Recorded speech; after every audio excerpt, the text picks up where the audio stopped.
తమిళనాడు కాంగ్రెస్ ఆటలు అంటుపండైపోయింది. ఎందుకంటే ఇండీ కూటమిలో భాగంగా డిఎంకే కాంగ్రెస్ తో పొత్తు పెట్టుకున్న ఈ రెండు కలిసి పార్లమెంట్లో పోటీ చేశాయి.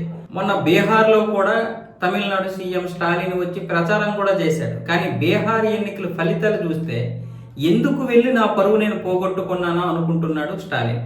ఇక్కడ తమిళనాడు విషయానికి వస్తే కాంగ్రెస్ పెద్దగా ప్రభావం చూపించే పరిస్థితి కనిపించడం లేదు. మరొక వైపు టీవీకే పార్టీ దుమ్ము దులిపేస్తుంది. ఆ పార్టీ ఎంతగా ప్రభావం చూపిస్తుందంటే ఒకవైపు బీజేపీ అన్నా డిఎంకే కూడా ఆ పార్టీని కలిపేసుకుందాం, అలాగైతే ఖచ్చితంగా 100% మనదే విజయం. మరొక వైపు డిఎంకే టీవీకేతో కలిసి పనిచేస్తే ఖచ్చితంగా మళ్ళీ మనల్ని కొట్టేవాడు ఉండడు. బీజేపీ ఎన్ని ప్లాన్లు వేసినా ఎన్ని ఎత్తుగాడులు వేసినా సరే ఖచ్చితంగా మనదే విజయం అవుద్ది అని డిఎంకే కూడా ఇప్పుడు టీవీకే పార్టీ వైపే నిలుస్తోంది.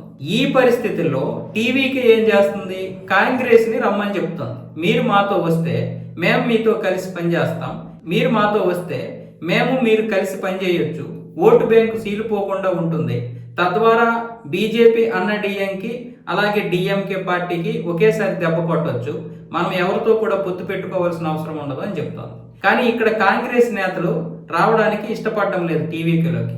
ఎందుకంటే కాంగ్రెస్ నేతలకి పెద్దగా ప్రాధాన్యత లేదు. విజయ్ ఏం ఆలోచిస్తున్నాడు, ఇక్కడ కాంగ్రెస్ వస్తే ఏదైనా అడిగినా సరే మనం ఇవ్వలేము, కాంగ్రెస్ లో పెద్దగా ప్రభావం లేదు. ఇప్పుడు కాంగ్రెస్ కూడా అది కూడా జాతీయ పార్టీ, ఈ జాతీయ పార్టీలతో మనం పొత్తు పెట్టుకుని సాధించింది ఏమీ లేదు అన్న విధంగా విజయ్ ఆలోచిస్తున్నాడు. కానీ ఆయన మద్దతుదారులు, ఆయన పార్టీలో ఉన్నటువంటి వారందరూ కూడా కాంగ్రెస్ తో పొత్తు మంచిది అంటున్నారు. అయితే కాంగ్రెస్ కి విజయ్కి సిద్ధాంతాల పరంగా కలుస్తాయి, కానీ ఓటు బ్యాంక్ పెద్దగా రాదన్నది అక్కడ విశ్లేషకుల అంచనా. డిఎంకేతో ఇప్పుడు పొత్తులో ఉన్నాం కాబట్టి ఏదైతే ఆ ఇండీ కూటమి ఉందో అందులో భాగంగా పొత్తులో ఉన్నా సరే అక్కడ డిఎంకే కాంగ్రెస్ అడిగినన్ని సీట్లు ఇవ్వడం లేదు. కాంగ్రెస్ 40 స్థానాలు అడుగుతుంది, కనీసం 38 అయినా ఇవ్వండి అంటుంది. కానీ డిఎంకే 30 చెప్పింది, 30 స్థానాలు ఇస్తాం, అలాగే క్యాబినెట్ లో ఏమి ఇస్తాం కూడా చెప్పలేము, క్యాబినెట్ లో ఎటువంటి మంత్రి పదవి కూడా ఇచ్చే అవకాశాలు కూడా లేవు అని ముందు నుంచే డిఎంకే చెప్తుంది. అయితే కాంగ్రెస్ నేతలు ఏం చెప్తున్నారంటే అది ఖచ్చితంగా జరిగి తీరాలి, మాకు 38 స్థానాలు ఇవ్వడమే కాకుండా అధికారంలో కూడా భాగస్వామ్యం అయితేనే మేము పొత్తు పెట్టుకుంటాం, లేకపోతే అవసరం లేదు, మేము టీవీకేతో వెళ్ళిపోతాం అంటున్నారు. టీవీకే ఏమొచ్చేసి ఇప్పుడు సందిగ్ధంలో పడింది. ఒంటరిగా పోటీ చేస్తే ఓట్లు రావచ్చు, కానీ సీట్లు రాకపోతే పరిస్థితి ఏంటి? ఇప్పుడు కూటమి ప్రభుత్వం ఏదైతే ఆంధ్రప్రదేశ్లో ఉందో ఇక్కడ జగన్మోహన్ రెడ్డికి చాలా వరకు ఓట్లు వచ్చాయి. ఇంచుమించు కూటమి కంటే ఒక 2% తక్కువ, కానీ 38% వరకు వచ్చాయి. అంటే మంచి ఓటు బ్యాంక్ అది, కానీ సీట్లే రాలేదు. అదే పరిస్థితి అయితే ఏంటి లాభం? అందుకే ఇప్పుడు బీజేపీ ఏం చేస్తుంది, మీరు కూడా మాతో రండి, అన్నా డిఎంకే మేము కలిసి పోటీ చేద్దామని టీవీకేకి ఆఫర్ ఇస్తుంది. కానీ ఈ రెండు పార్టీలు సిద్ధాంతం పరంగా చాలా వ్యత్యాసం ఉన్నటువంటి పార్టీ. బీజేపీ ఎలాగైనా తమిళనాడులో కలిసి పనిచేయాలనేది దాని యొక్క ఆలోచన. డబుల్ ఇంజిన్ సర్కార్ దింపుదాం అనేది ఒక ఆలోచన. ఫస్ట్ తమిళనాడులో అడుగు పెడదాం, తర్వాత సంగతి తర్వాత. విజయ్ జోసెఫ్ సిద్ధాంతాలకి బీజేపీ సిద్ధాంతాలకి పడవు, కానీ తమిళనాడులో కాపాడుకోవాలి, డిఎంకేని పదవి నుండి దింపియాలి, తర్వాత సంగతి తర్వాత. అందుకోసం ఇప్పుడు ఈ విధంగా తమిళనాడు రాజకీయాలు మారిపోతుంటే కాంగ్రెస్ ని మీరొద్దు మాకొద్దు, మీరొద్దు మాకొద్దు, అందుకని ఇప్పుడు తమిళనాడు రాజకీయాలు మారిపోతుంటే కాంగ్రెస్ మాత్రం ఆటలో అరటిపండులాగా ఒకడు వద్దంటాడు, ఒకడు కావాలంటాడు, ఒకడు వద్దంటాడు, ఒకడు కావాలంటాడు. లాస్ట్కి ఎలా అయిపోయిందంటే వీళ్ళే మేము వాళ్ళతో పొత్తు పెట్టుకుంటామని టీవీకి దగ్గరికి వెళ్తున్నారు తప్ప డిఎంకే దాగడం లేదు. ఇక బీజేపీ అన్న డిఎంకే ఎలాగో పక్కన పెట్టేయండి, అవి ఎలాగ రాని. ఇప్పుడు ఏం చేయాలో అర్థం కాని పరిస్థితి. సొంతంగా పోటీ చేసే పరిస్థితి కాంగ్రెస్కి లేదు. కాంగ్రెస్ నేతలు వాళ్ళు చాలా మంది ఉన్నారు. ఇప్పుడు చిదంబరం ఎలాగో పక్కకు తప్పుకున్నాడు, మిగతా నేతల్లో కూడా పెద్దగా ఇది లేదు.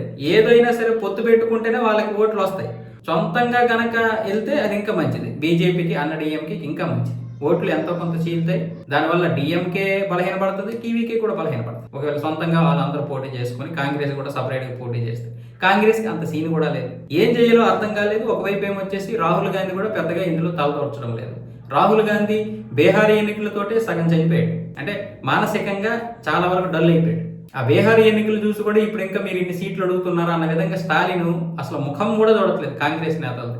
ఏదో మేము ఇండి కూటమి ఉన్నాం కాబట్టి ఇస్తేనే తీసుకోండి, మళ్ళీ మంత్రి పదవి గింత్రి పదవి అన్నారంటే మాత్రం మీరు అసలు ఇందులోకి రాకండి అనేస్తున్నాడు. స్టాలిన్కి ఒకటే, టీవీకి దారిలో తెచ్చుకోవాలి, అది ఒక్కటే ఉంది, ఇంకా మరే ఆప్షన్ లేదు. ఎందుకంటే బీజేపీ ఏ ప్లాన్ చేస్తుందో అర్థం కాలేదు.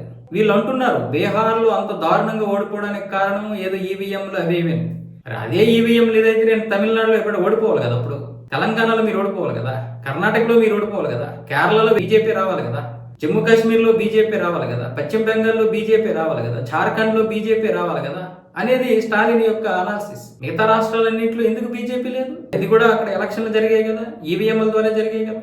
ఈ పనికిరాని స్టేట్మెంట్లు ఇచ్చే బదులు వ్యవస్థాగతంగా లోపాలు ఏంటో తెలుసుకోండి అని అప్పుడే కాంగ్రెస్ చెప్పేశాడు. ఇప్పుడు మరి కాంగ్రెస్ దరిదాపు కూడా రానిప్పుడు, బహుశా రానిచ్చినా చెప్పినట్టుగా వినాలి.